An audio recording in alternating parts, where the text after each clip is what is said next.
তরমুজের খোসাটা রান্না করার জন্য আমি এখানে একটা মশলা তৈরি করে নিতেছি। এইখানে আমি একটা টুইস্ট, আমি আমার মতন এটা। আসসালামু আলাইকুম, সবাই কেমন আছেন? আশা করি ভালো আছেন। আমরাও আলহামদুলিল্লাহ ভালো আছি। আজকে আমি আপনাদের সাথে শেয়ার করব তরমুজের একটা রেসিপি। তরমুজ দিয়ে কি করা যায় আমি সেটা আপনাদেরকে দেখাইব। তরমুজের খোসা আমরা ফেলে দিই, এই খোসাটা দিয়ে আমি আজকে আপনাদেরকে একটা রেসিপি দেখাবো। তো প্রথমে আমি তরমুজটা কেটে নিই, তারপর আপনাদের সাথে শেয়ার করতেছি। এই যে এখানে আমি তরমুজগুলো কাইটা রাইখা তরমুজের খোসাগুলো নিয়ে নিছি। এখন আমি রান্নার জন্য যেভাবে কাটবো এটা দেখাইতেছি।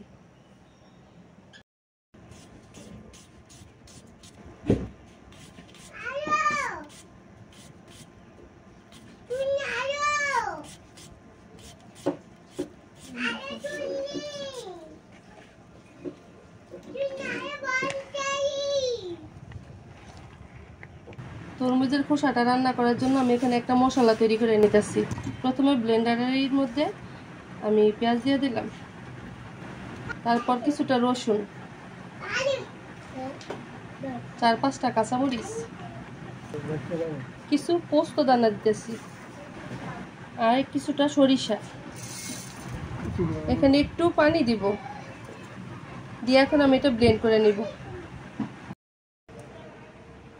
তরমুজের খোসাগুলো কেটে ধুয়ে নিছি ভালো করে পরিষ্কার করে। আর এখানে ব্লেন্ডারে যে মশলাটা দিছি এটা হয়ে গেছে।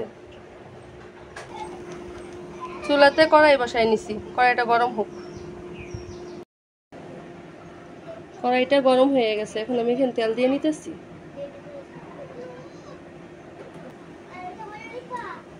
তেলও গরম হয়ে গেছে, আমি এখানে শুকনো মরিচ দিতেছি। এখানে 3টা শুকনো মরিচ দিব। মরিচটা একটু ভাজা হয়ে গেছে, এখন আমি তরমুজের খোসাগুলো দিয়ে দিব।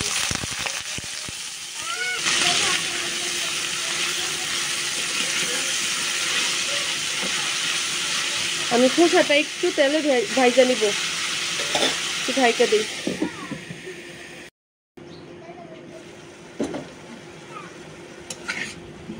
সবজিটা আমি লাইড়া চাড়া নিতেছি। এখন আমি এর মধ্যে লবণ দিয়ে দিব।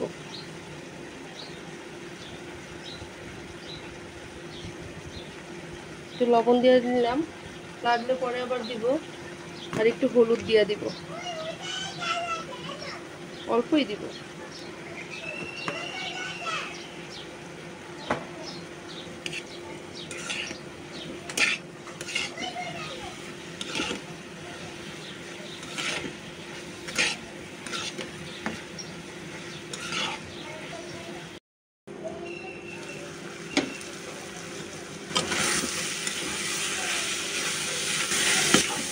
সবজিটার পানিটা একদম শুকায় গেছে।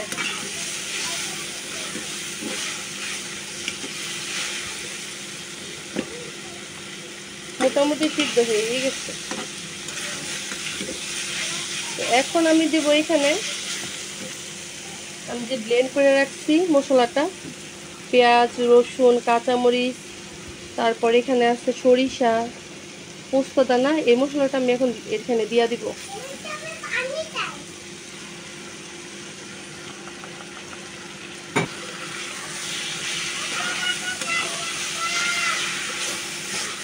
এই মশলাটা দিয়ে আমি একটু নাড়াচাড়া দিয়ে নিতেছি।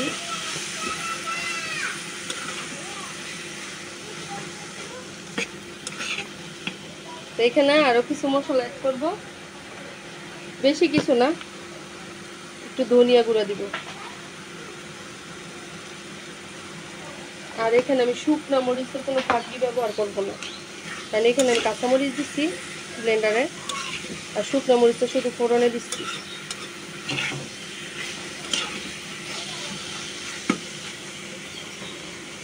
এখন আমি এর মধ্যে ব্লেন্ডারে একটু পানি দিয়ে দিতেছি। মশলা এখানে রয়ে গেছিল কিছু,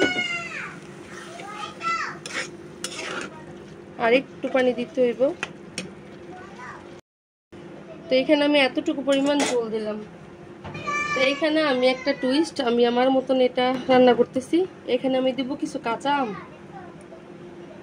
সরিষার সাথে কাঁচা আমের ফ্লেভার অনেক বেশি ভালো যায়।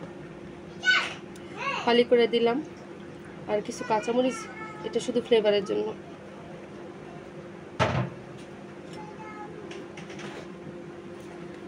আমার আমটাও সিদ্ধ হয়ে যাব আর তরকারিটাও হয়ে যাব, জাল হয়ে যাব একসাথে।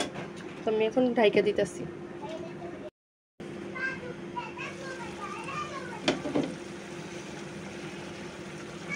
তো আমার তরমুজের খোসার চচ্চড়িটা হয়ে গেছে, আমি এখন চুলা বন্ধ করে দিব। দেখতে এতটা লোভনীয় লাগতেছে, আর আপনার যে স্মেলটা এটাও খুব ভালো লাগতেছে। সরিষা, কাঁচা আমের স্মেল সব কিছু মিলে খুব মজা লাগতেছে গন্ধটা। তখন আমি এটা নামাই নিব। আমার তরমুজের খোসার চচ্চড়ি রান্নাটা শেষ হয়ে গেল। অবশ্যই সবাই বাসায় এইভাবে ট্রাই করে দেখবেন, ইনশাল্লাহ ভালো লাগবে। তো সবাই ভালো থাকবেন। আসসালামু আলাইকুম, আল্লাহ হাফেজ।